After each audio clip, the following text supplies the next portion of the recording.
All right, we're going to call this meeting to order. It's Tuesday, October 11th, 2022. We'll start with roll call. Mark? Here. Stan? Here. Ron? Here. Carla? Present. I'm here, so we have all 5 members present. First up is the budget adoption for the 2023 budget. We just need to adopt this. So I make a motion to adopt resolution number 2022-12, resolution for appropriations and tax rates.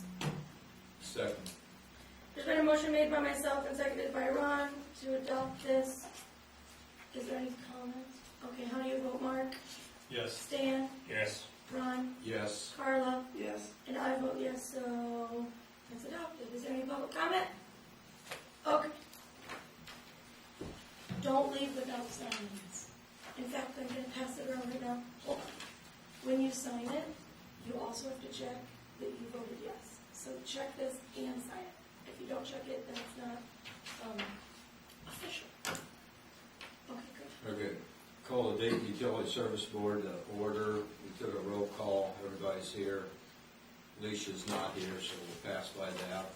Mark, you want to do us a utility report? Two marks. Mark H., you want to give? Mark with a K? Yeah. So I was hoping that Dane Phillips from the SIC would be here. Maybe we'll show up there. Yeah. Construction, who knows where he's coming from? Yeah. He's stuck on Haggard.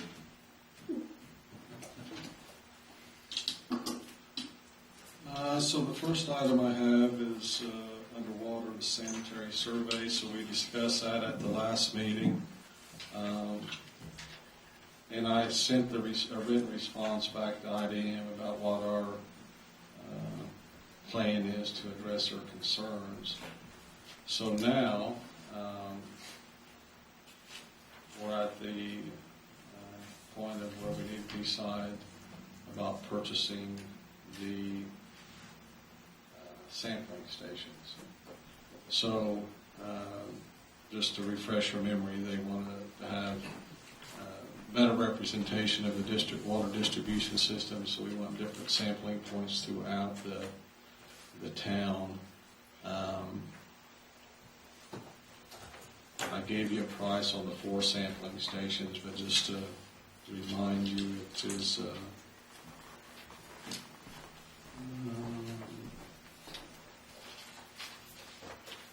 I believe it's $4,800, $4,680. So I've contacted 2 Is that each or all of them? for all 4. They're about 1,200 apiece, approximately.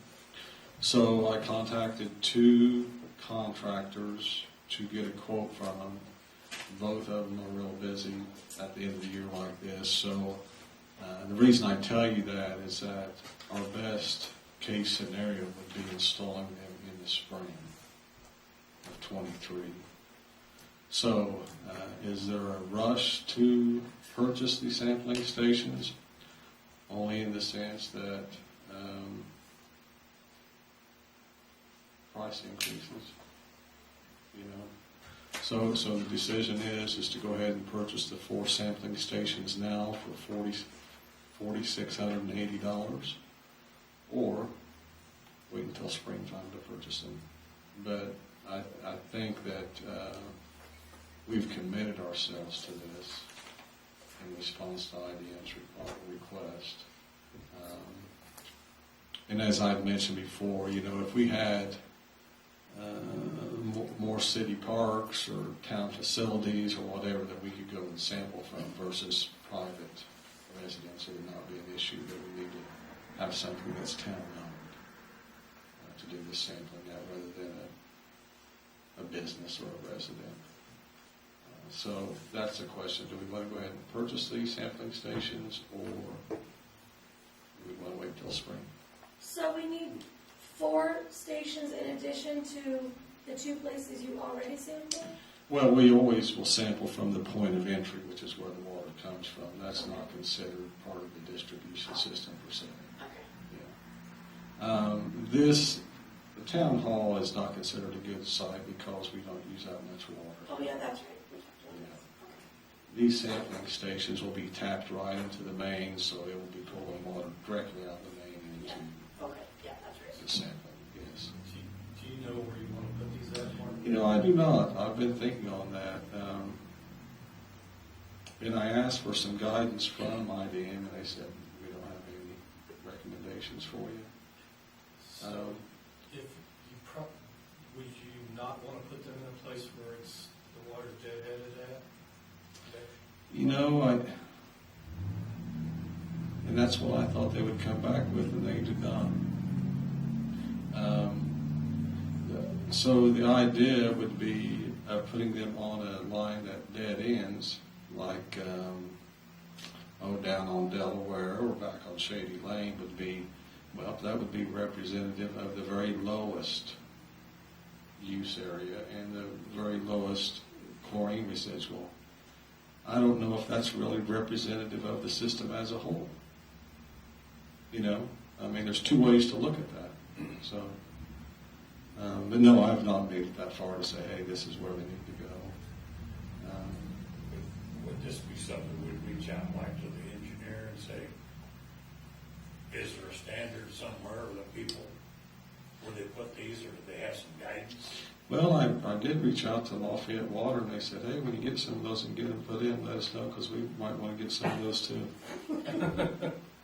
So there's not a lot of, you know, I don't know that an engineer could give us anything more than what we know. Any company that deals strictly in water systems or whatever?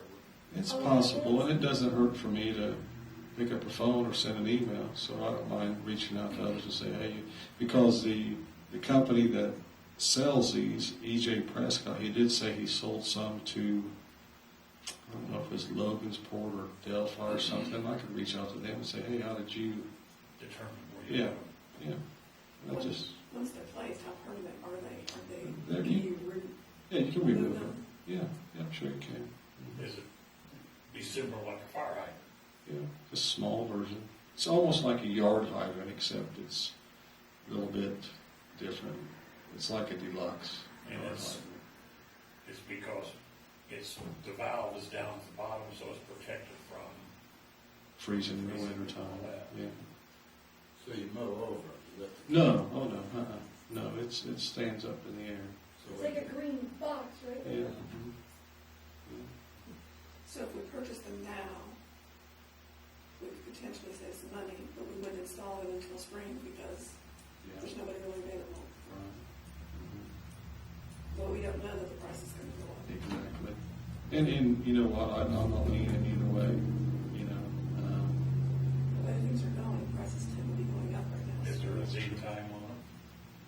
No, I think it might say something on this quote right here.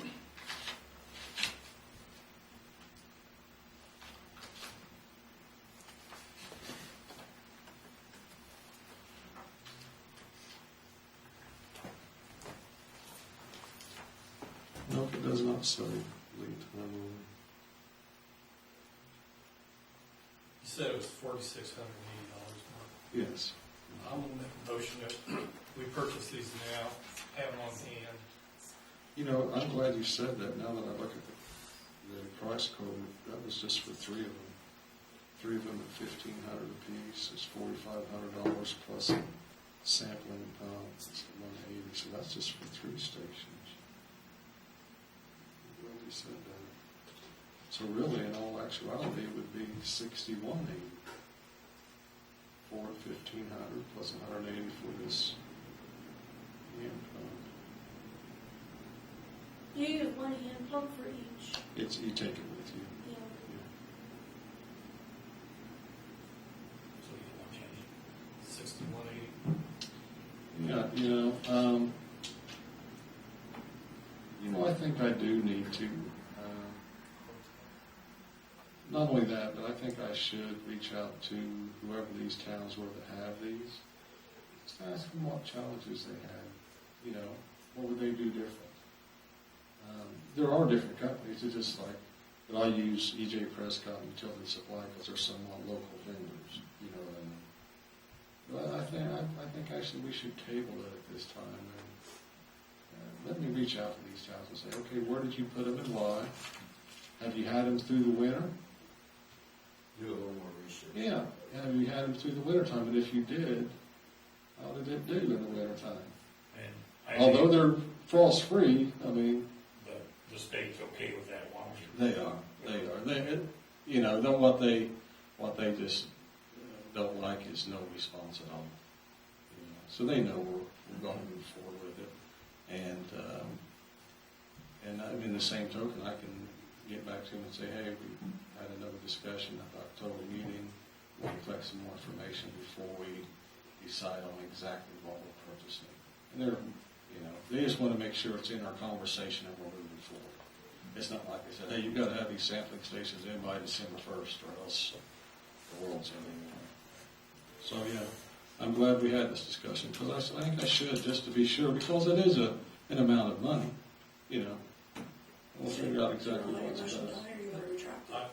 That being said, I'm going to retract my motion. That's why we discuss these things. And maybe get another one to get a better price. Yeah. Yeah. More you buy, better cut on it, yeah. Okay, the next item is the grease grid inspection. So every spring and fall, I'm required by Lafayette Renew to inspect all the grease chambers at any restaurants and the oil and grit chambers at any businesses. So I'll be doing the fall inspection. Hopefully get it done in October, but it might go into November. Fall lift station maintenance, of course, is due October, November.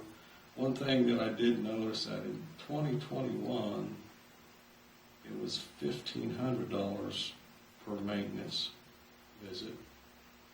$1,500 in the spring, $1,500 in the fall. This spring, it had bumped up to $1,800.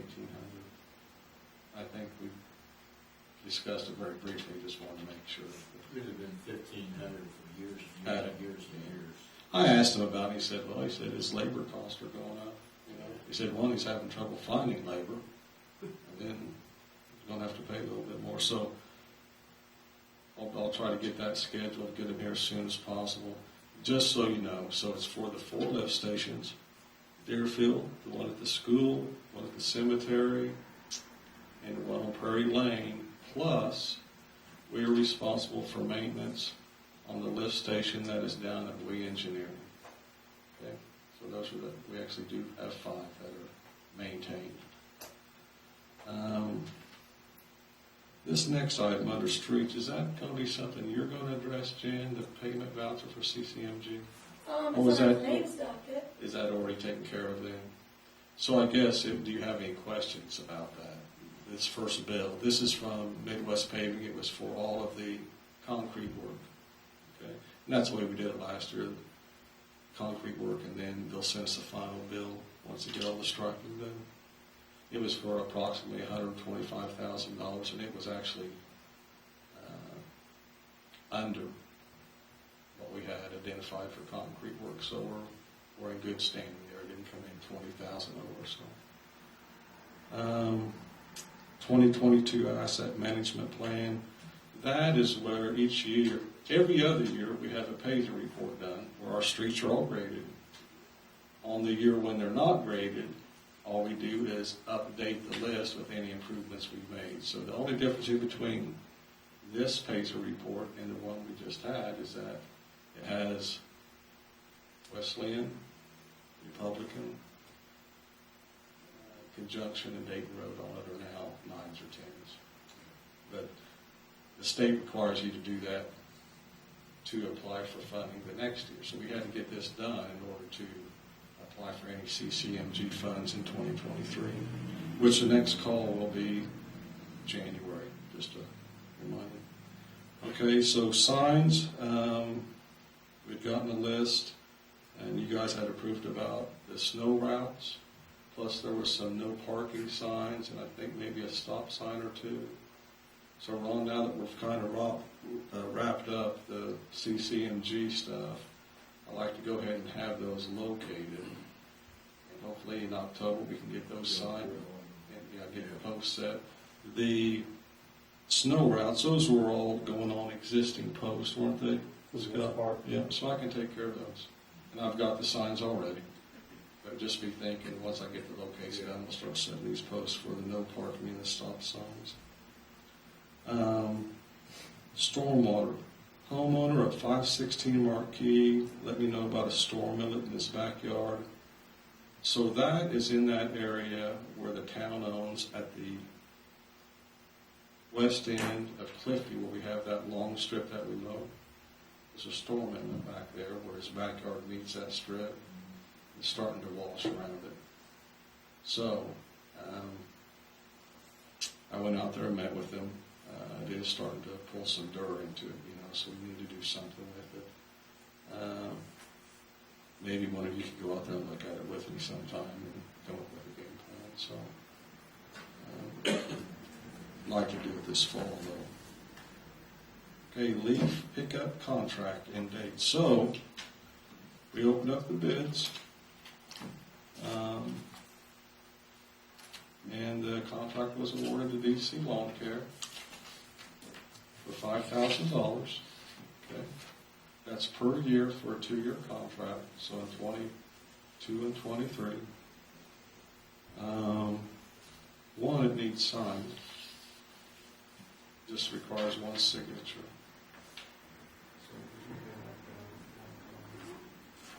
And the other all-important item is the dates. So this is what I'm thinking.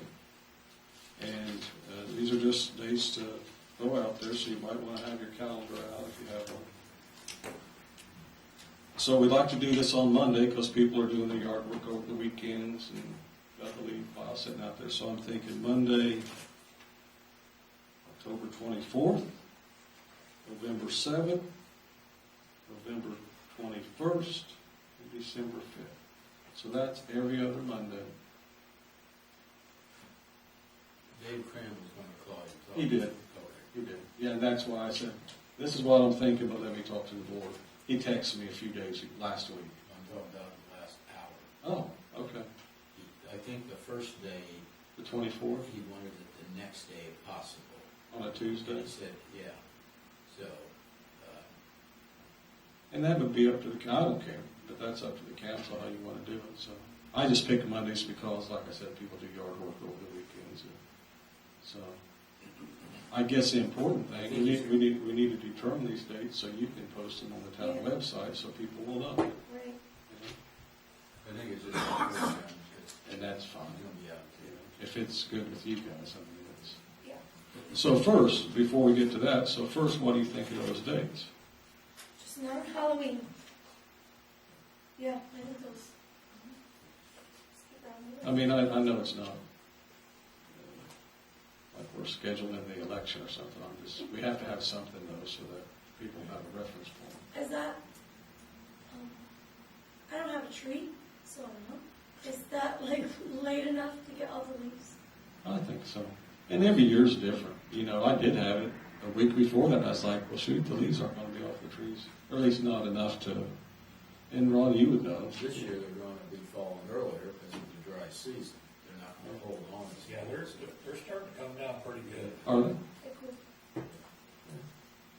What is today, the What was the 11th? last date, did you say? December 5th. Yeah. So we always tried to have one in early December, just simply because it's kind of the end of the cleanup season and so forth. It might not be a leaf on the tree, Well, but people might still be cleaning their yards up Yeah, though, yeah. So any dates you want to pick is fine. I'm just giving you a starting point.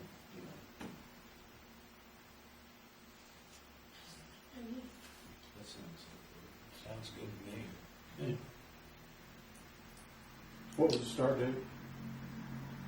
October 24th, but probably the 25th. You let me know if you talk to him, obviously. Are you talking to him or are you talking to him?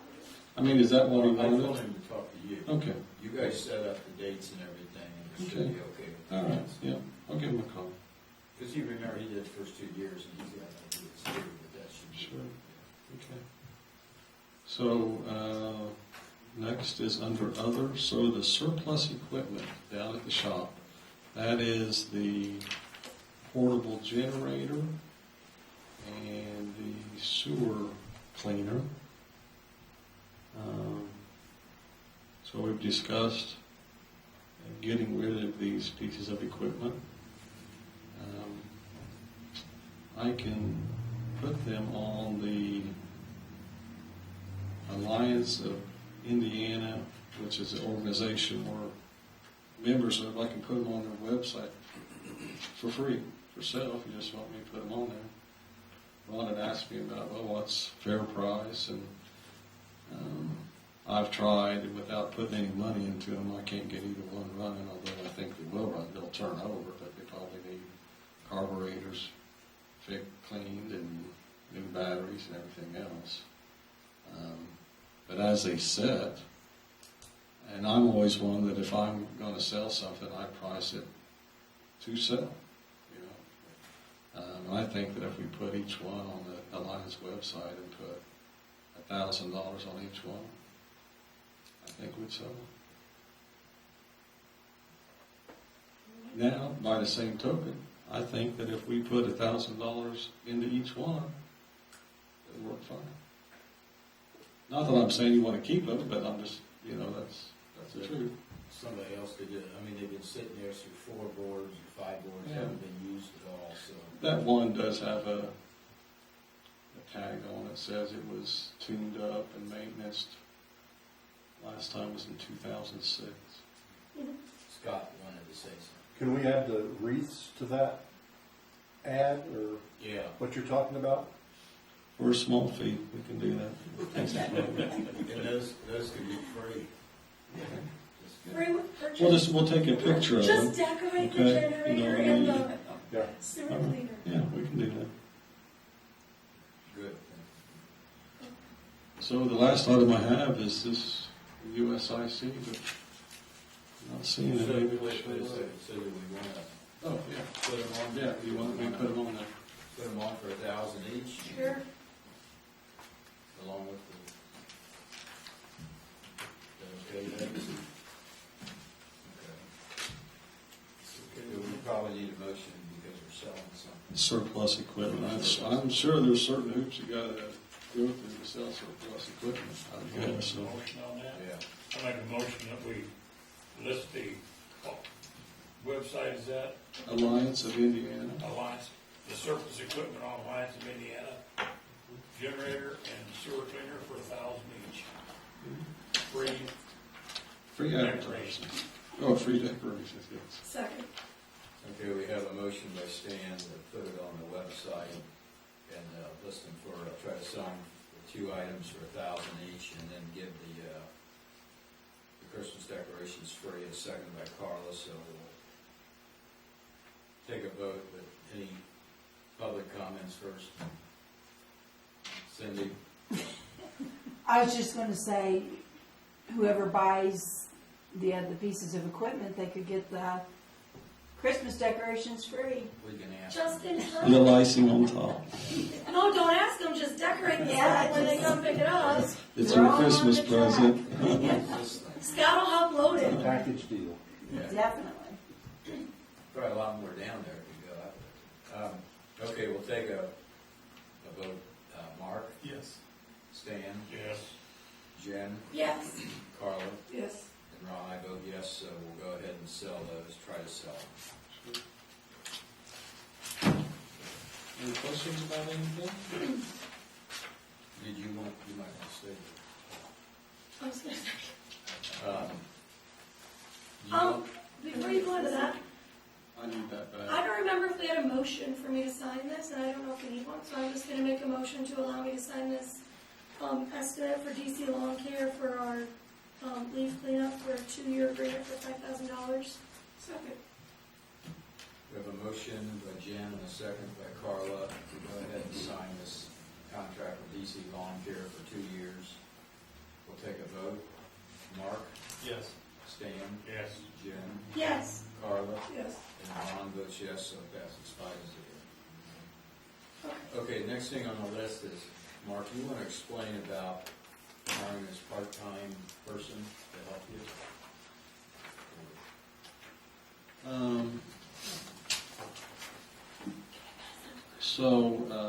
One of the, I guess this is my view on it, so one of the requirements of IDM is testing the water on Saturdays and Sundays.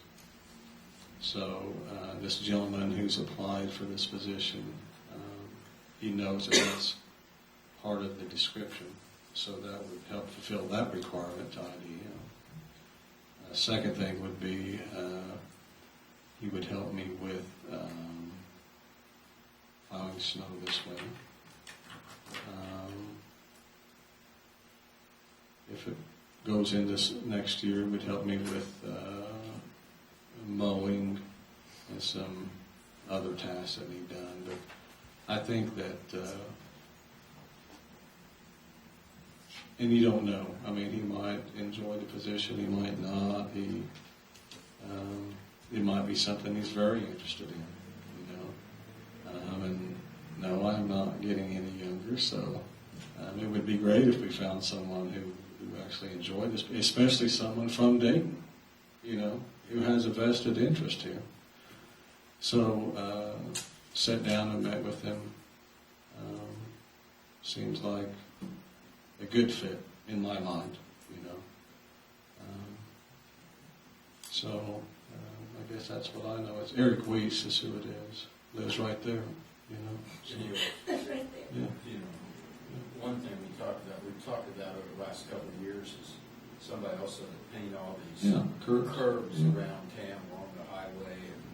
And You know, not only that, and I'd mentioned this to him also, that I know that the police department has some items that they could occasionally need help with, and Ron, you come across things around town that people request done, and I just think that it would be a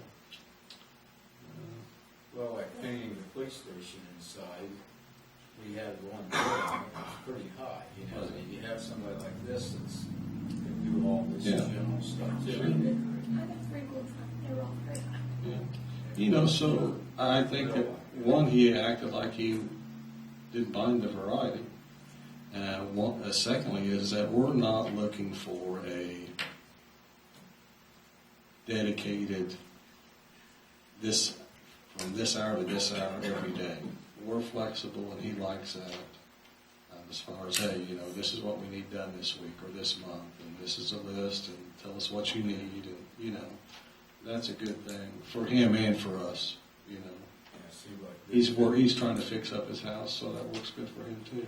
But we also talked to, or we had one other person who was supposed to talk to us first. Right. And a retired person, and they couldn't do weekends, and they didn't want to do weekends.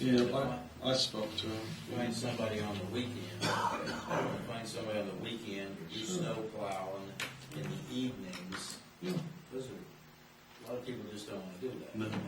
They want that 8 to 5 job, or Yeah. 9 to 4, or whatever. So I mean, that's what I know. And I had met him before. I'd been over to his house. He's having trouble with his hot water heater and stuff a year or two ago. So I'd already met him and knew him. And, that's what I think. You know. Well, I think that the council has to decide two things. One is how many hours, and two is how much you're going to pay them. You know, so that's really in your court. I mean, my recommendation is, yeah, let's give it a shot. Yeah. So my thoughts are, one second. Yes, I think he would be a good fit. And we had talked about, like, he could do a lot of things around town, whether it be helping Mark out with some of his stuff or Scott. But he would be kind of under Mark, and Mark would, I think you said this, give him like a task list and say like, this is the deadline for getting it done. And that would work out really well. So yes, I want to hire him. What was the other question? salary, so our Hours, salary, hours, oh, hours, amount of hours each week and pay. yes, so part-time, so up to 29 hours, which, will he ever get that many hours? Probably not, I don't know that there's enough staff. But some weeks might be busier than others, or more things need to be done, or Sure. a task takes more hours than another. Snow plowing may take that much time, may not. Yeah. And my thoughts are, our salary ordinance now says up to $20 an hour, and I would like to offer him, the position starting at $17 an hour. I think that's fair. Scott had something. Do you want to do a background before you offer him employment? Yes. But we can vote to offer it to him, dependent upon the background check. Okay, first of all, not everybody's met him here. Does any of the other council have any comments or any thoughts on this? I trust you guys' judgment, you guys, you know, you're not crooks, so I think it'll be all right. Yeah, and it's not a full-time guy, he's not doing, he's just doing like odd jobs around I town, you mean, know. we've got me upstairs that could use work, there's plenty of stuff that we could have him doing and not have to hire a handyman to do it. What I think is we have a lot of tasks, like painting and striping and even putting rumble strips, that if we had a guy that could do it, it'd probably save us, it costs us 20% of what it would be subbing it out. Yeah, yeah, I agree with you. Yeah.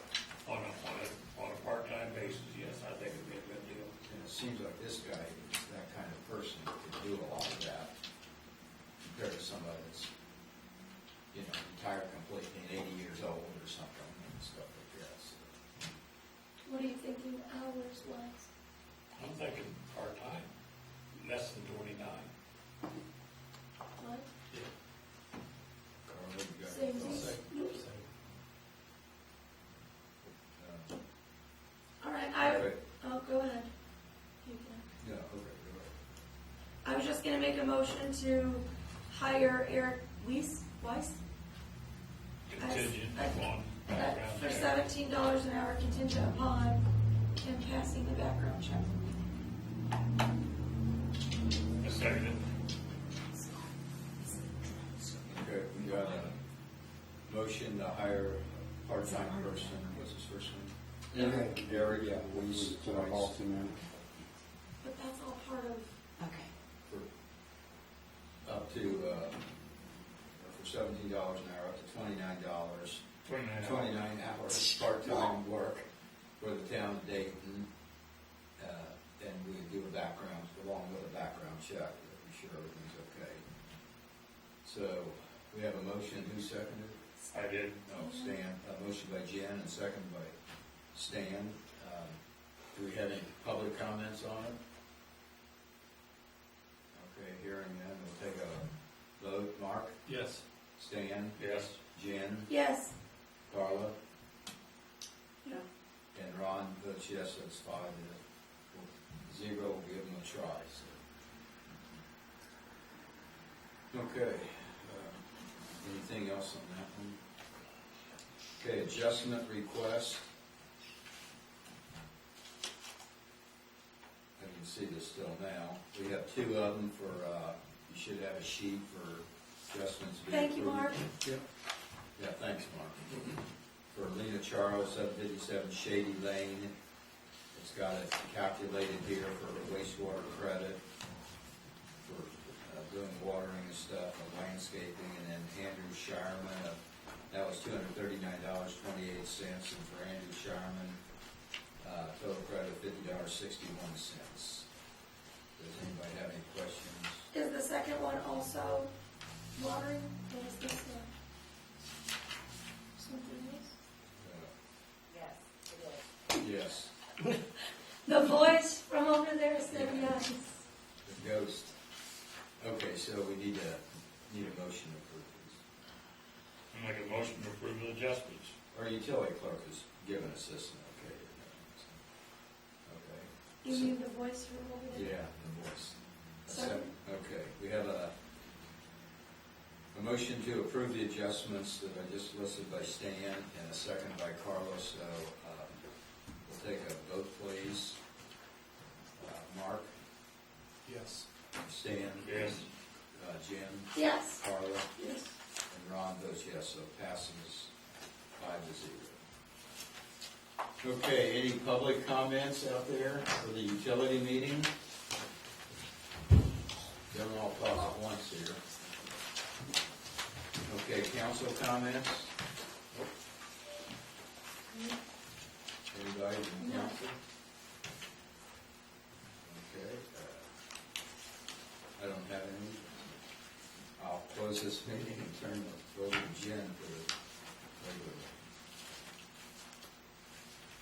regular. Okay. First is roll call, we're all still here. So our attorney couldn't be here tonight, but under that were the ordinances, the wards, abolishing the wards, which we had first reading last time, so we just need to do second reading and adoption. The voting cycle,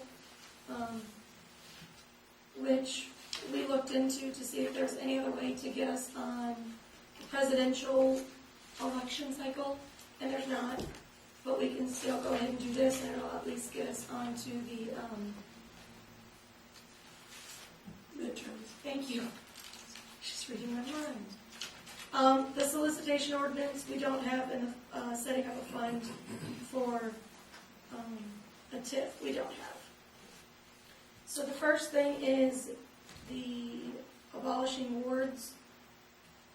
I would move to waive formal reading of ordinance 2022-9, an ordinance abolishing wards and establishing town council members to be elected at large. I second it. Okay, there's been a motion made by myself and seconded by Stan to waive formal reading. Is there any comment? Okay, how do you vote, Mark? Yes. Stan? Yes. Ron? Yes. Carla? Yes. And I vote yes, so we'll waive formal reading. I vote to adopt, by title only, ordinance number 2022-9, an ordinance abolishing wards and establishing town council members to be elected at large. Second. Okay, there's been a motion made by myself and seconded by Stan to adopt this ordinance. Is there any discussion or comment? Okay, how do you vote, Mark? Yes. Stan? Yes. Ron? Yes. Carla? No. And I vote yes, that passes 4-1. So we'll need to sign this before we go, please.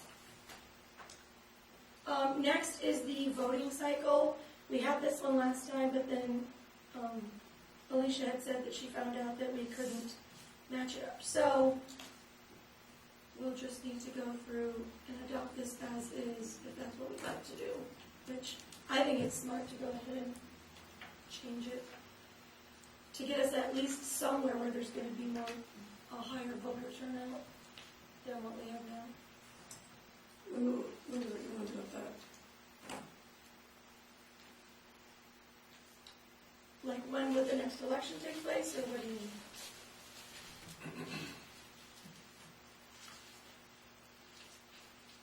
If we Yeah, change so this, we've got an election next year, Yes. so then, That, So you then, might understand that board would only serve 3 years. right, yeah, that was my question. yes. And it's the town council and the clerk treasurer, so that everybody's getting elected. So it'll be 2023 and then 2026.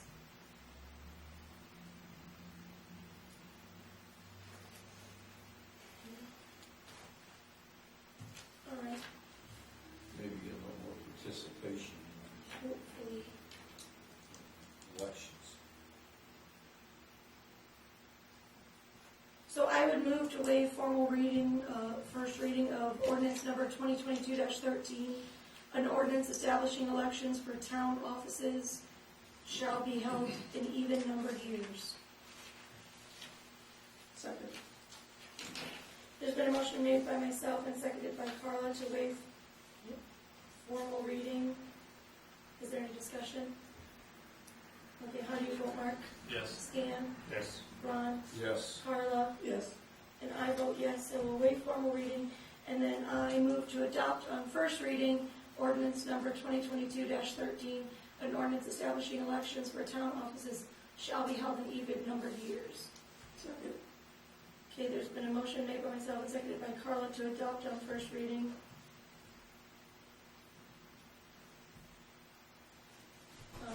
Is there any discussion? Okay, how do you vote, Mark? Yes. Stan? Yes.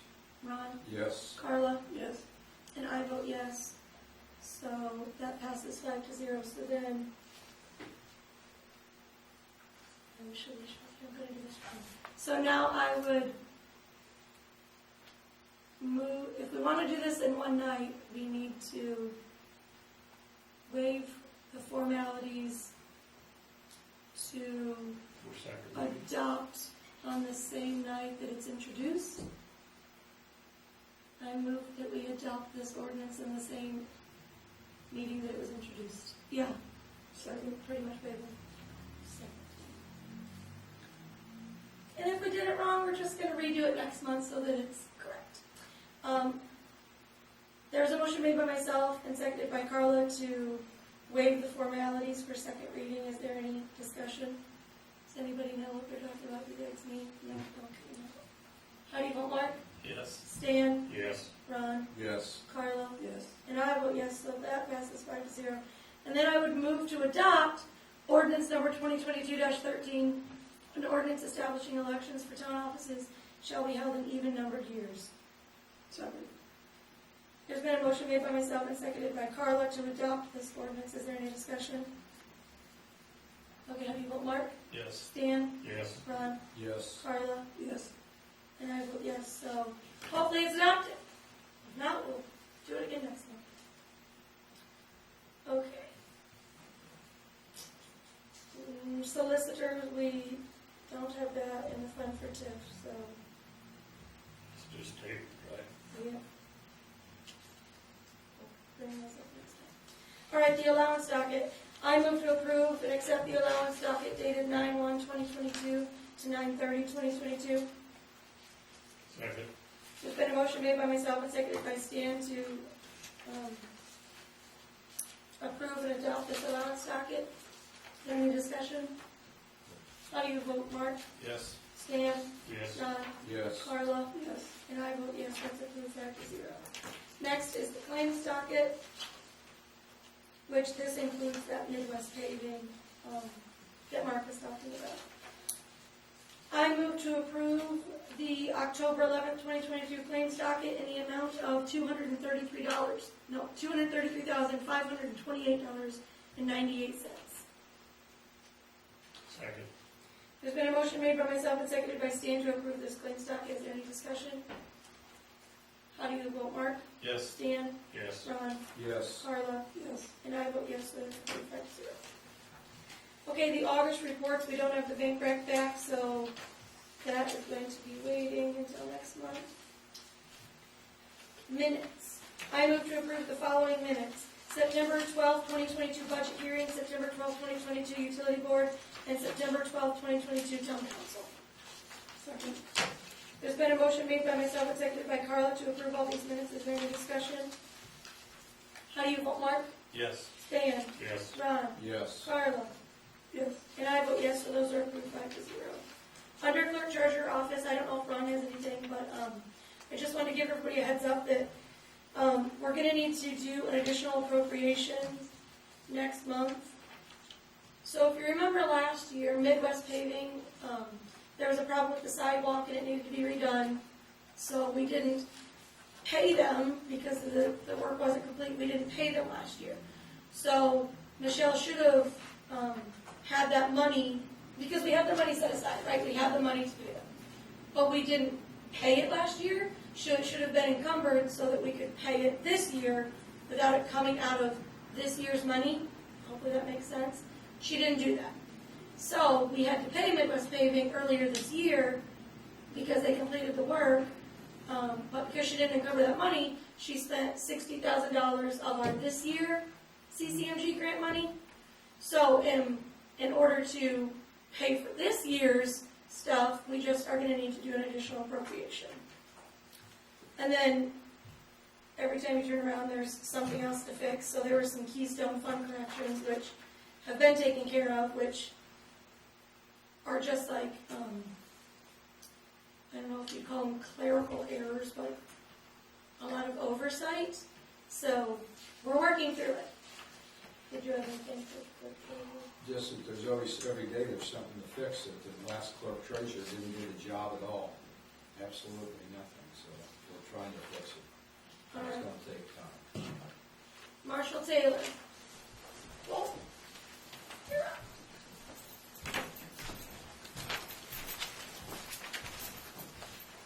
This resolution number 2022-14. I don't know if that matters.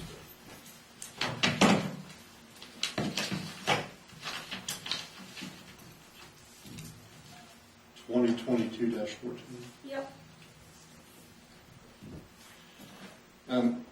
I recently talked to the Dayton County Sheriff's Department. I know that they have, this discussion is about our tasers that each officer carries, and I've known that they have upgraded their tasers to newer generation, newer models several times over the years, and they had an abundance of some of those that they weren't issued, weren't used, and were just basically in storage. And I recently spoke to them about possibly donating some of those to us, because even though they're past generation models than what they currently carry, they're newer generation than what we do. And the benefit of that particular model is it allows our body cams to be activated automatically when the taser is turned on. So that's the advantage of that, and these tasers run approximately $1,500 a piece, and they're willing to donate that newer model than what we had to us. So in order to accept that property from the county, the board would have to, the council would have to pass a resolution. And I have a copy of that resolution. Everybody should have a copy of it. Mhm. But way to be on top of it.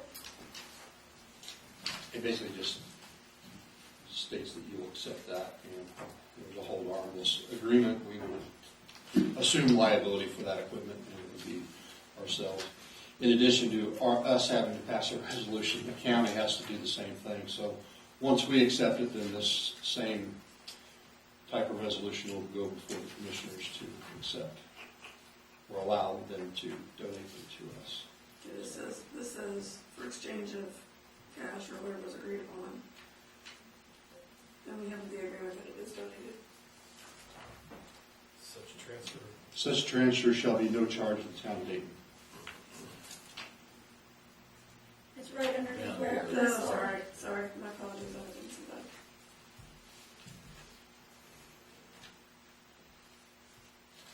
And there's some holsters and some cartridges going along with that. I don't know if this needs to be read. Can I read it or can you read it? In case that it needs to be read? Sure. The Town of Dayton Resolution 2022-14, accepting the transfer of TASER X26P devices and related equipment from Tippecanoe County. Whereas Tippecanoe County has determined that it has certain TASER devices and related equipment that it no longer needs, and whereas the Town of Dayton has determined that it has a need for this equipment, and whereas IC Code 522-2210 permits the exchange of property between governmental bodies for any amount of property or cash as agreed upon by the government bodies. Now therefore be it resolved that the Town of Dayton hereby accepts and transfers ownership of the following equipment from Tippecanoe County. TASER X26B serial number X1260X8, serial number X120060XD, serial number X1260P6, 3 X26P training and duty cartridges, 3 X26P holsters. Such transfer of ownership shall be for no charge to the Town of Dayton. Be it further resolved that the Town of Dayton accepts this equipment on an as-is basis and shall hold harmless Tippecanoe County and Tippecanoe County Sheriff's Office Department from related claims related to the equipment or its use. Adopted this 11th day of October 2022. Town of Dayton, there's a place for the sign.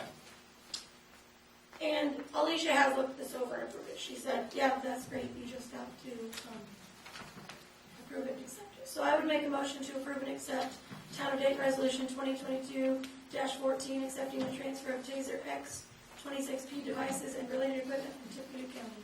Second. There's been a motion made by myself and seconded by Stan to approve this. Is there any discussion? How do you vote, Mark? Yes. Stan? Yes. Ron? Yes. Carla? Yes. And I vote yes, so after this signed, do you just send this back to them? Yeah, So I'll you send them a this copy, to and I assume we'll keep the original, Okay. and they can proceed with their Super. side of things. Thank you, appreciate that. There was some discussion about adding a stop sign at Dayton Road and Main Street over the past several months. I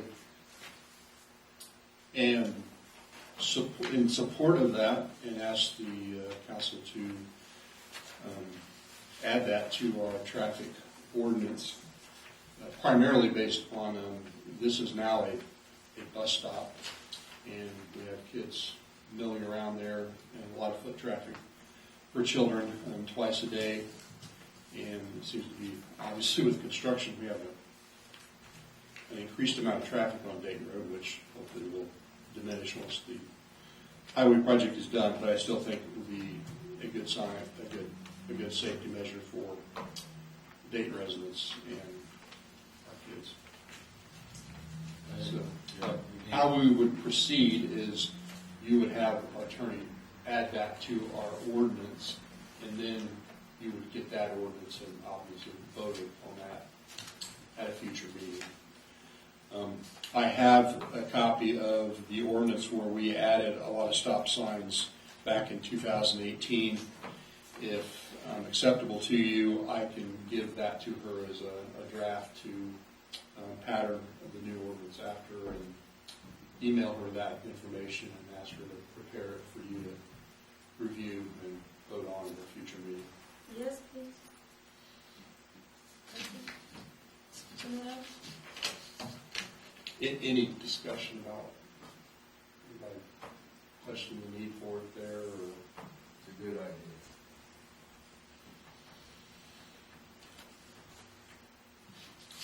You only All have- right, lots of comments about that. Anybody out there have comment about the stop sign? The only other topic I didn't have on the agenda, but obviously Halloween's coming up. Every year people want to know when it's going to be, and we've historically always had Halloween hours on Halloween. Back in 2014 or 15, we had a discussion because there's always a few people who say, well, why don't we do it on a Saturday night, not have it on a weekday night? Back then, we did an informal poll, or I did ask for comments from the public via email on this, and vast majority said Halloween should be on Halloween. And it wouldn't matter if we had it on Saturday, you're still going to see trick-or-treaters out on Halloween because it's Halloween. So it'll be on Halloween from 5 to 8. We'll have 2 officers working that night during those hours. What do you hear you dressed as? I think I'm going to be a police officer this year. Something unique. There's Yeah. an outfit down Oh. at the gardens down there. Okay. Borrow. Mark should work on Halloween. He can ride in his truck dressed as a police officer. You can dress as Mark. Wouldn't that be fun? I want to get on that big mower. Unless one of you wants to dress as Bridget, then we can have Bridget dress as one of you guys. I'll have to think on that. All right, they'll think about it. Table that. Thank you. Anything else? Thanks. Well, obviously Scott, no, long. Did you say yes? Yeah, let's see. Yes, she wants to see you with hair. That's what she said. A lot of people would, including me. Rogaine doesn't work. All right, salary ordinance 2023 for elected officials and non-elected officials. I'm pretty sure that the elected officials one can just say exactly the same. Currently, our salary and compensation for elected officials says town council people make $200 biweekly. The council president gets $35 extra biweekly. Area plan meetings that are attended, are paid $85 for each meeting, which is once a month. And then the clerk treasurer, which we don't have a clerk treasurer right now, but that has $32,448. And then it says, in addition to the established town councilman's salary, the town council shall be paid additional compensation of $85 per meeting that is intended for area plan, plus travel. The town shall pay an additional compensation of $15 per hour for additional meetings that is attended for the benefit of the town or the town utilities. I don't know why that's still on there That because shouldn't be on. we've never done that. And the area plan one is up in this box, so I don't know why that's, That seems redundant. yeah, it does. So, we can either just leave it the same or remove those two. What's it say? How So much? up here, it has area plan meetings, each Right. one attended is $85. Down here, it does say, though, that they get reimbursed for travel. It says the town council shall be paid additional compensation of $85 per meeting that is attended for area plan meetings plus travel. I thought we took that out before. We've never turned in a meeting. I've never turned in travel. Yeah, and up here it says for meetings. So do you guys want to just abolish this section down here? Unless it needs to be. I think so. Yeah. Because I think, I mean, I know there have been councils in the past. You want your travel? I haven't requested it once, so, because I leave from work to go. And so then I'm just coming home, so I just think That's I think that's crazy to ask you guys to pay me to drive most of the way that I'd be driving anyway, so. I'm more concerned, like, travel makes sense, I guess, but like, yeah, if you don't want to take it, like, that's good. But the $15 per hour for additional meetings that's attended for the benefit of the town, we've never done that. Past boards have done that, and I think it's ridiculous, because there was a certain woman who turned in hours that she called meetings, that she just like helped her buddy in the clerk treasurer's office. I'm assuming that's why she got like thousands of dollars more than what's on the salary ordinance. Like, if you run to be a council person, you run knowing you're gonna get $200 bi-weekly, and you're not gonna get rich off of it. And I kinda think that's the way it should be.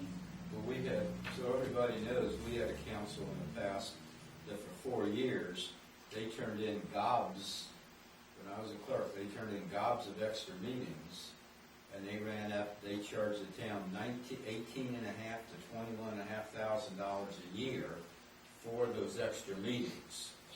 It's crazy. They absolutely abused it. A lot of those meetings were 5 minutes and 10 minutes and all that stuff.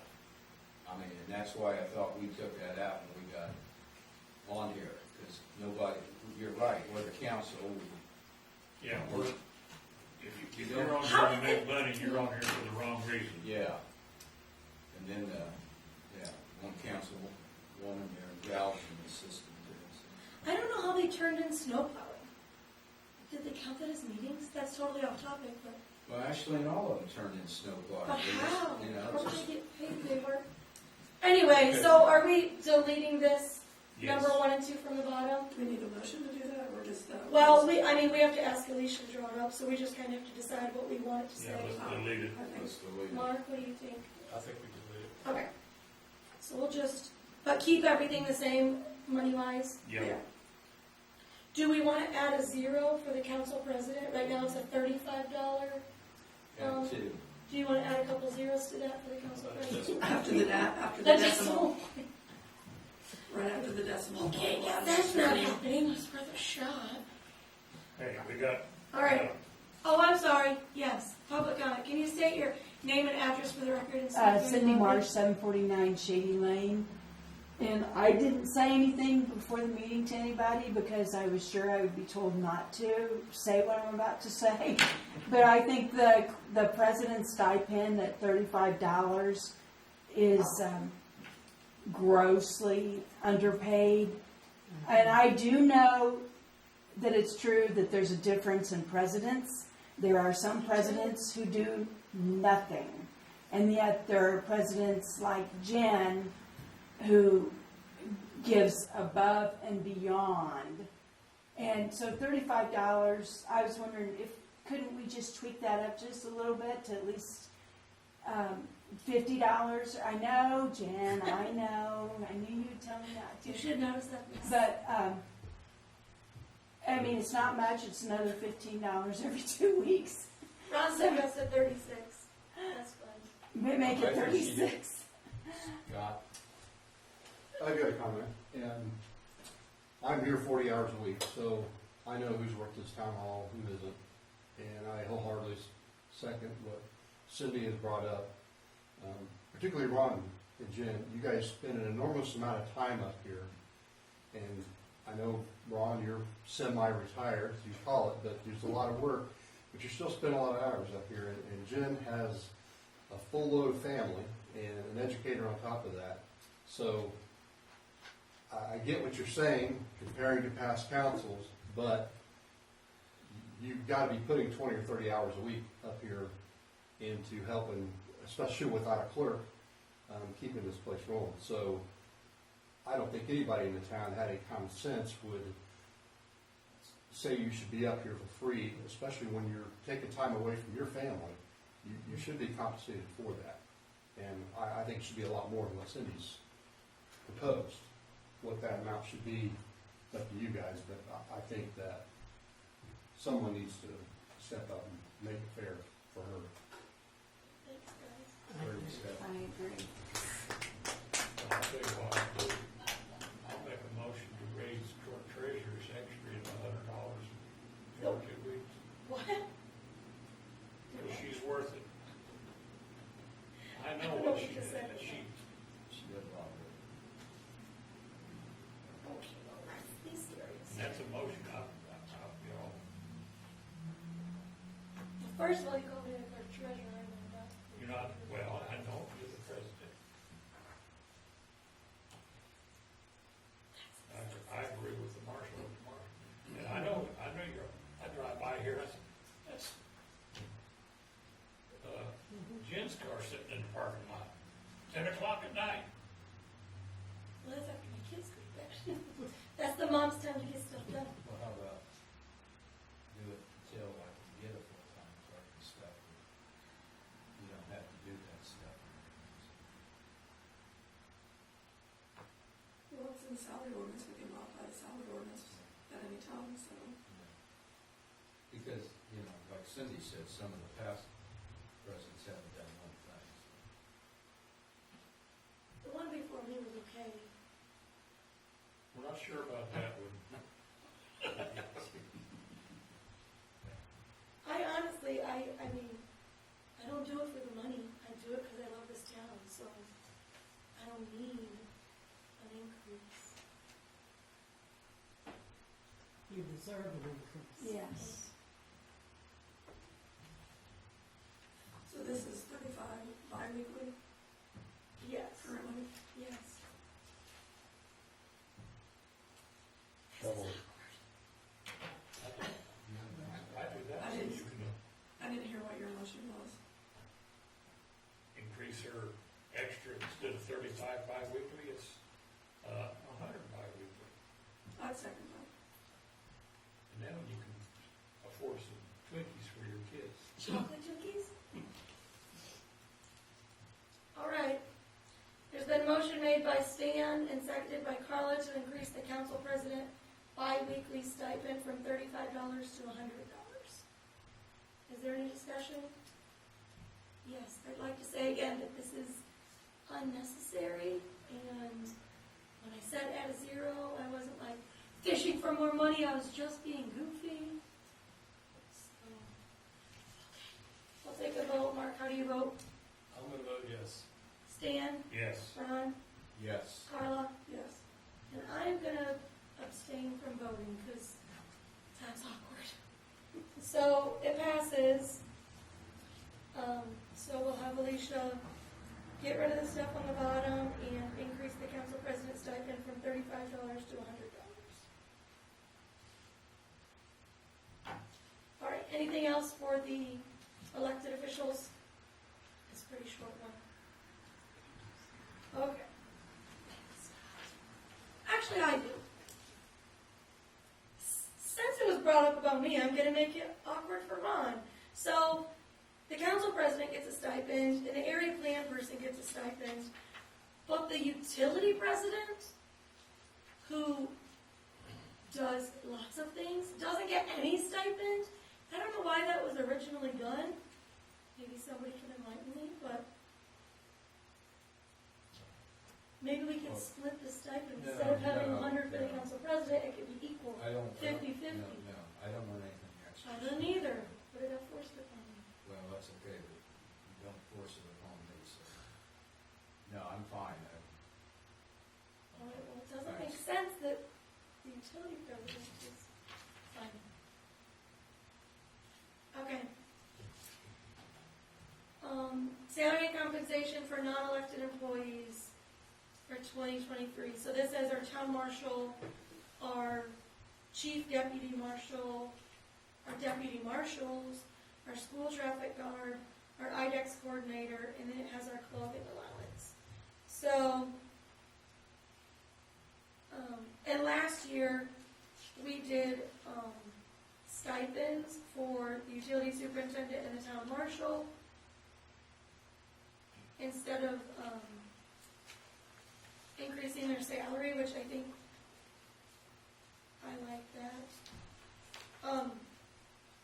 I'm not 100% decided on everything. I know I should be because I had it on the agenda. But one thing that I do think is important is clothing allowance for our utility superintendent is only $325, and I don't know why it's $325, but I would like to increase that clothing allowance to $600 per year, which is the same that our full-time marshal gets and our full-time chief deputy marshal. I'm sure of that. I agree, Does anybody? because the full-timers all should have that $600 clothing allowance. The deputy marshals are $27 an hour. I feel like that is fair and needs to stay the same. The school traffic guards make $21 per shift. I think that's fair, and we could leave that the same. And then IDEX coordinator, she's the one that, I don't even know how to explain, she does like the computery coordinating. She's a coordinator for the policey things. $15 an hour, she works 5 hours. Anyway, I think that's fair, and we could leave that. Is that a week, bi-weekly, a month, It's $15 an hour. 5 hours? Oh, per bi-weekly? Per period? 5 hours per week. Per paper. Am I saying that right? Yes.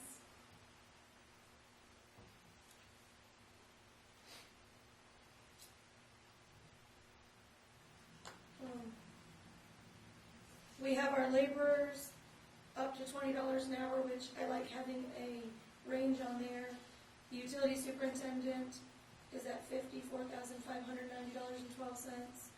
The utility clerk has a range 10 to 20. What did I miss?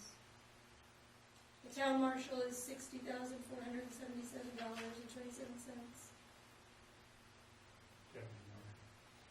The chief deputy marshal is, it has a range, but we hired him at 42. 44, which this won't increase. I would not like to increase that one for sure, for this salary ordinance. Yeah, because his offer set at his 1 year, Okay, we would up it. yeah, So that's what I I feel like that one's kind of like, we don't have to knock that out. so And I don't know, like, what we're gonna change.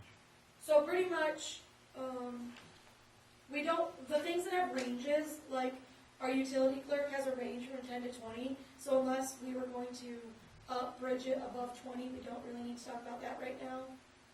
The laborers is up to $20, unless we thought we were gonna give a laborer more than $20, we don't need to change that. I'm comfortable leaving those.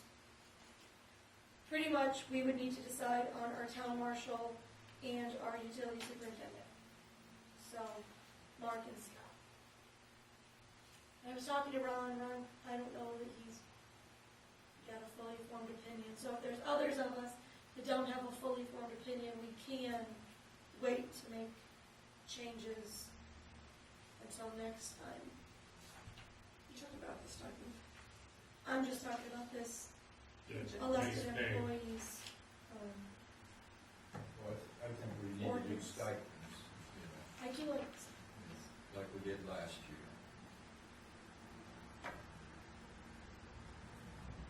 Well, I think the cost of living has increased, and I think it should be built into the salary myself.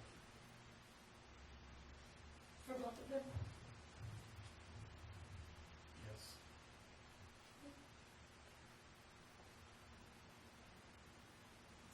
I think we ought to be fair and pay our people what they get paid, the average pay for any town our size, whatever they get. So that is a little tricky. For the town marshal, it's a little easier because you can look up Gateway, you can find towns our size, and you can look at their, record, on Gateway, you can see what other people make. And I feel like a town marshal for a town our size is kind of straightforward. Obviously, it's gonna be a little different, every town's different. But, and I do think that Scott is compensated very fairly for the size of our town, the size of our department, and what we have going on. I do think that, based on looking at all of these numbers. For Mark, it's a little trickier because when you find towns our size, you find the utility superintendent or the town manager or whatever he's labeled, but then you don't know in that town, like, if they have a wastewater treatment plant, if they have whatever, like if he only does utilities, or does he do streets, or it's harder to compare Mark to other Marks, which I'm not opposed to doing that, I'm just saying it's a little trickier to do that. I got a suggestion. You want it? Sure. I think both guys are great and everything, but if you look at all these things, I think a stipend for Scott of $1,500 and for Mark of $2,000. That's to compensate for the cost of living.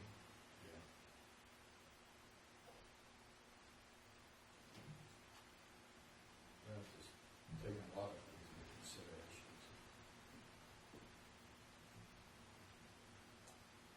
And, we just hired a full-time deputy marshal.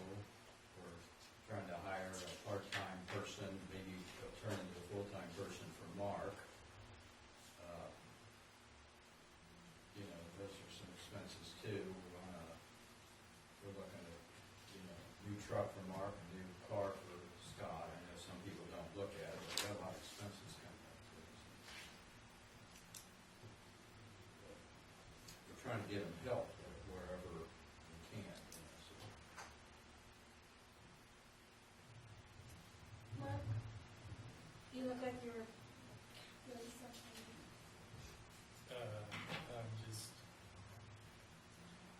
I don't know.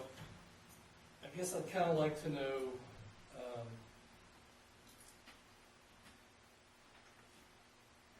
I'd like to know what we're comparing it to, what we're comparing these salaries to, and if they're fair now, or if they need to be increased. I don't know how to make that determination exactly. But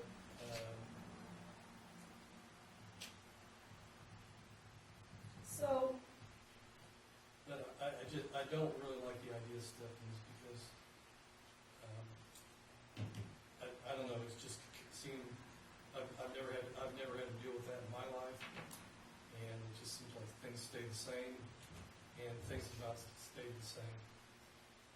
We've had, there's increases in, there's a lot of increases that everybody's incurring right now. And there's increases in taxes that have occurred. I think some of that needs to be passed on to our people.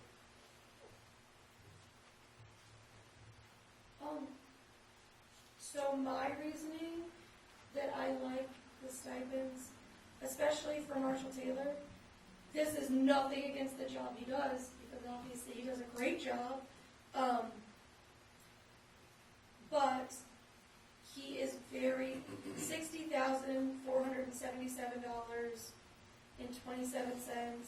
and then a $600 clothing allowance, and then a $350 a month healthcare stipend. He, I think, is very fairly and adequately and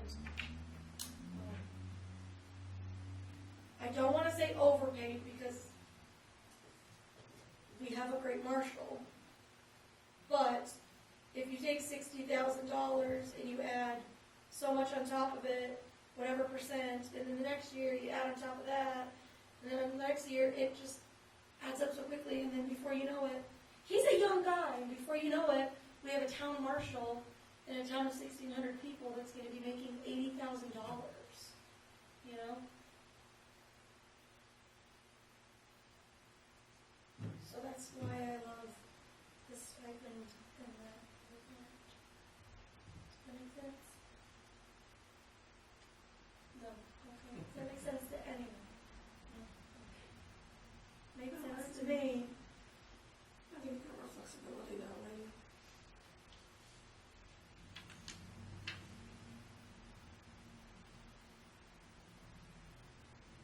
I think we looked up an awful lot of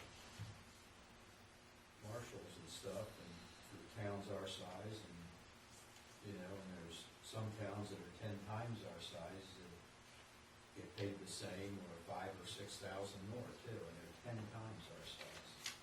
So, I don't know, I too think Scott does a great job, I think Mark does a great job, but,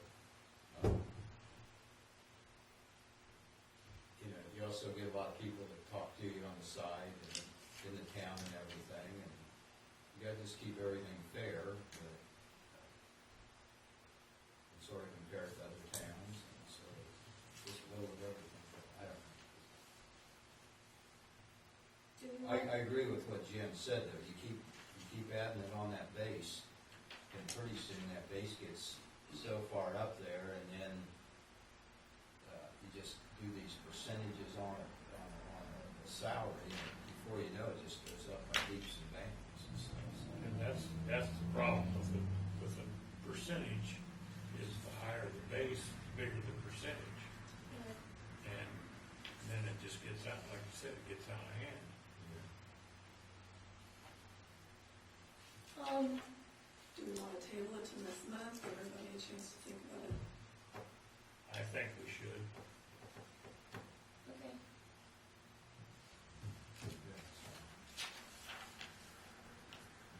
I'll make sure Alicia changes the elected officials one though. I don't want to lose my stipend y'all just gave me. Just kidding. Okay, so we'll just wait. We'll rehash that at the next meeting, but at the next meeting, you have to come prepared to make a decision. Hard decisions.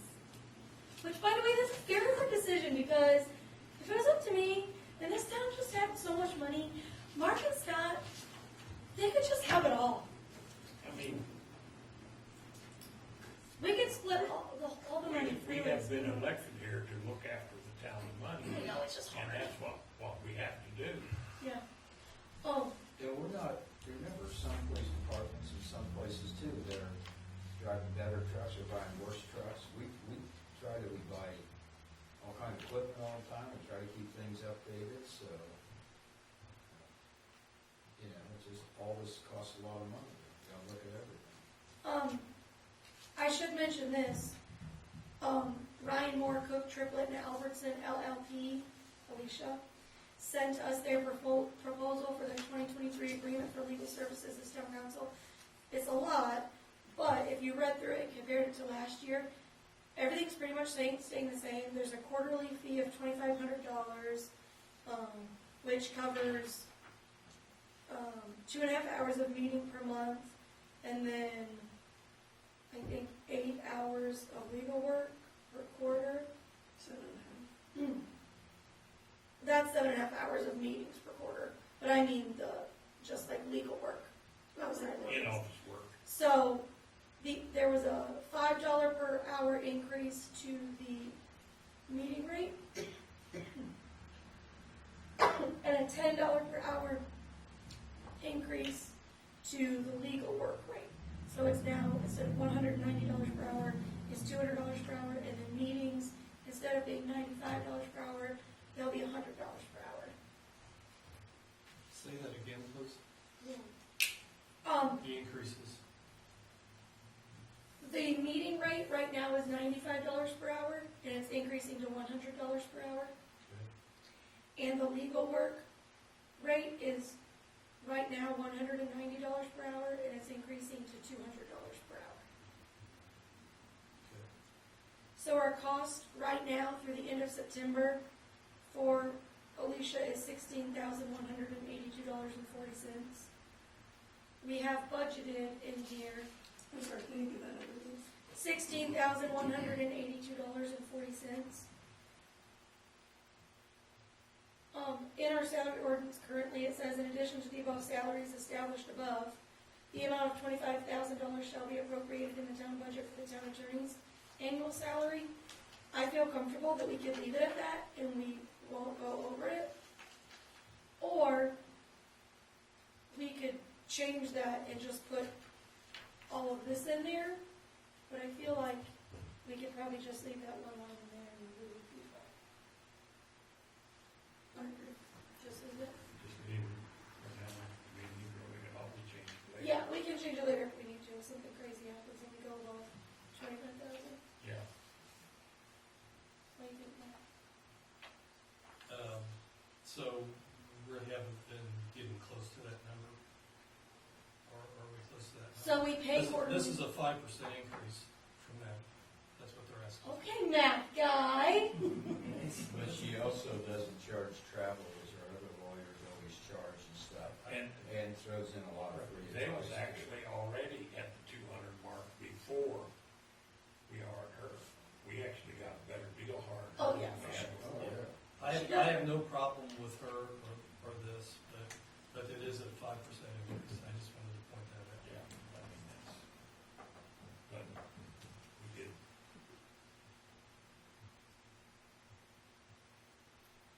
So if we're not approaching that, then I don't think we need to increase that Would you say number. 16,000 through now, and we got 24 in the budget? 16,182 right now, and we have in our salary ordinance $25,000. So we've So I'm saying like this year, I really don't think we're gonna reach 25,000. And this doesn't go into effect until next year. I think even next year, we probably won't reach 25,000. yeah, So I'm comfortable leaving it, if you guys are comfortable leaving it. we got, what, $8,000 to go, and we've only got 3 months. So I think we're in good shape. I just personally think we've had some liberal people in the past that also, probably be killed for saying it, but Don't say it then. milk the system too. You know, I think that makes a big difference. I've seen some of those bills in the past. Every darn little things, every mile, everything's accounted for and charged to this town. And I don't think this firm does that. And I don't either, and I don't have any issue with her or her firm.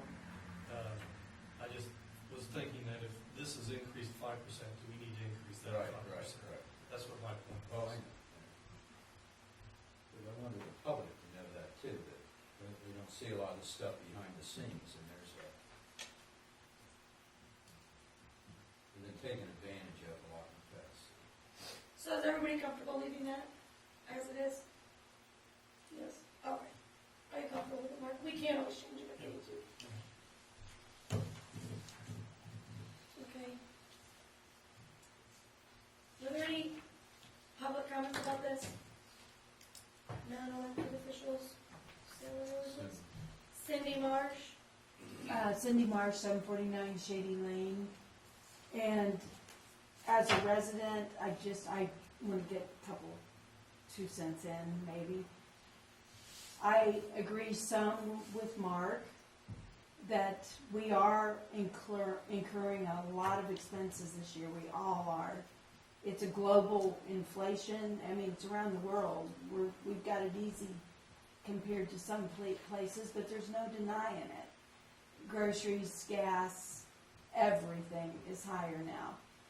And whatever you think about what past councils have done, I think we need to look at the people we have and show some appreciation for the people that we do have. And I think it'll go a long way with morale too. Whether it is a stipend, which I don't disagree with at all. I think that's not a bad way to do things. And it probably does make more sense considering how much a cost of living on top of the cost of living on top of the cost of living adds up to. So as a citizen, I think we recognize it. We recognize that these guys are doing a good job. All of our town's employees are doing a good job. I don't want to leave Bridget out of this either. That we need to show them some recognition. That's all I want to say. Who was that? You know, the, Yes. The voice. yeah, The the voice. voice in the other room. Okay, we'll move on. To rumble strips, who put this on my agenda? I'd asked Mark to come up with, we talked about rumble strips on and off for a year or two, but it seems like more of the public is asking for some kind of humps or bumps or rumble strips, but there's a big problem up around the school, it seems like, where there was a big problem with the four-way stop, and we've got a speed hump now. There's a problem out Dayton Road South, we've got a speed hump now there also. But up around the school, it seems like constantly you hear people talking on Facebook, whatever, about people flying through these intersections and almost running kids down. And I know I'm up there landscaping a lot at a certain house, and boy, I watch these kids, they're all over the place.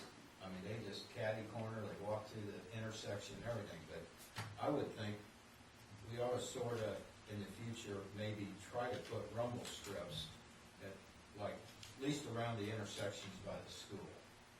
You know, and see how that, it just vibrates your car and it makes you think about, hey, I better stop. And then if that didn't work, we go to something more elaborate later. But I asked Mark to check on a price. He just asked the people that are doing the striping now, and I think he said, what?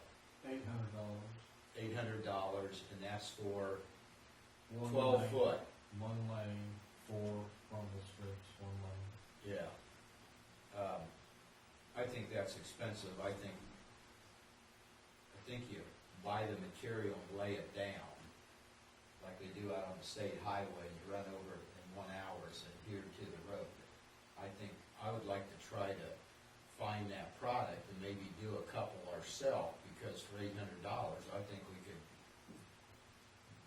probably do it for the material and no cost at all, you know, no labor. But anyway, everybody needs to be thinking about these rumble strips, because it seems like it's off and on constantly, especially the last 2-3 years, about these intersections, especially around the school. So they go in the intersections? They don't even, well, Scott can probably tell you, they don't, a lot of times they don't even stop for the intersection. No, the rumble strips. No, they go Leading up to this. leading up to it, like a few foot back. I mean, I don't know how many foot, I'd have to look at some in Lafayette and stuff, that, so your car vibrates so you can still put on the brakes, you know, maybe 30 foot back or 40 foot or something. It seems like you see them sometimes right up there where you gotta stop, and other times they're way back. There's probably a formula based on speed. Right, right. How does that affect like the snow plows, when the snow plowing and stuff? Well, our snow plows are up like a half, 3/4 of an inch, so you ride on feet, so you don't rip your, Yeah, with the feet were but the seems like there's rumble strips all over in towns and stuff, and it seems like they would rip them off too. But, I think it glides, they're just like thick paint, like 4 or 5 layers of paint. It seems like maybe it just rolls right over. It doesn't. You know, when you go around in the spring, you don't see a bunch of rumble strips all curled up and thrown to the side or anything. I mean, I don't even know what a roller strip looks like. you know, it's, Leaving out 26 when you're going out east. Oh, If you get on one side of the road, you get to the center or off the road, doesn't seem like it's a raised anything, it's more like they've got, well, those are indented. yeah, Yeah. that's what I, Yeah, no, these are applied to the surface, like you got 4 of them, and they're like that widest strip, like 12 foot, this wide, they're 12 foot long, and there's 4 of them, and they're up like, seems like a 1/4 of an inch in paint, not even that, 1/8 of an inch, but they rumble your tires as you go. oh, and they're colored too? The other alternative, if they're white, the other alternative is some people would like to see speed humps up around the school. And when I talked to Scott, I don't know, the version is really you don't, what's your thought on speed humps around the school? Well, you don't see it a lot on low-speed areas like that. Yeah. I mean, speed limit's the same in all of town, but we kind of, so far, put those in locations where, you know, there's a long segment of roadway to build up speed, you know. Dayton Road South, you know, that used to be 45 or 50, and there's a long stretch through there, so that gets people's attention, that, you know, you're in a urban area, same way with coming up north. I don't know how effective that would be in the middle of town, where Yeah. I guess you should be driving slow anyway. You know, the speed humps are extremely expensive too, you know, they cost a lot more. But when everybody start looking when you drive in Lafayette or drive around and think about it, that there has been quite a few people talking about it, that we need to do something, that these kids are almost getting hit and run over, and people are just running through these stop lines. I think they're such a hurry to get up and get their kid and turn around and get in line, that they're just flying through this stuff, or they're just thinking of other things. I think another option for that is, Carl sent me some pictures of, there's some LED solutions to stop signs that make them a little more visible, and I think you sent me also an idea on a red strobe light, LED light, that you can mount that's solar operated to an existing stop sign to kind of gain attention. I think Facebook exaggerates a lot how the problem is, how big a problem it is. I'm sure it's occasionally happening every day, but you know, you're right, that particular intersection is horrible with kid traffic, kids walking home from school, and you know, kids are kids, they're not paying attention. LED lights or whatever, I mean, something. But How many tickets do you write during school months at that intersection?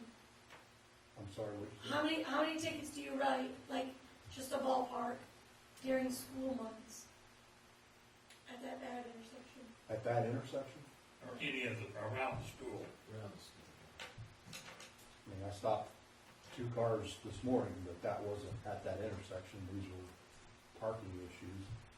Not a Like- lot. I just wonder if it's people coming to get their kids, maybe they need repercussions for their actions, because it's probably the same people, right? Like, if it's not just like, it's not 38 where like everybody just drives through here, it's not Dayton Road where people are going from there to there. It's obviously people who either live here or have kids that go to school here, probably, maybe. So they're probably repeat offenders. So maybe, So are they just running the stop sign, or are they just speeding, or both? Both. Both. They know the kids get out of school at a certain time, and they leave home at the same time the kid's supposed to get out of school, and they try to get there to pick their kid up. That's the bottom line. But on the conjunction there, they're lined up, waiting. I mean, they can't speed down there because they're lined up.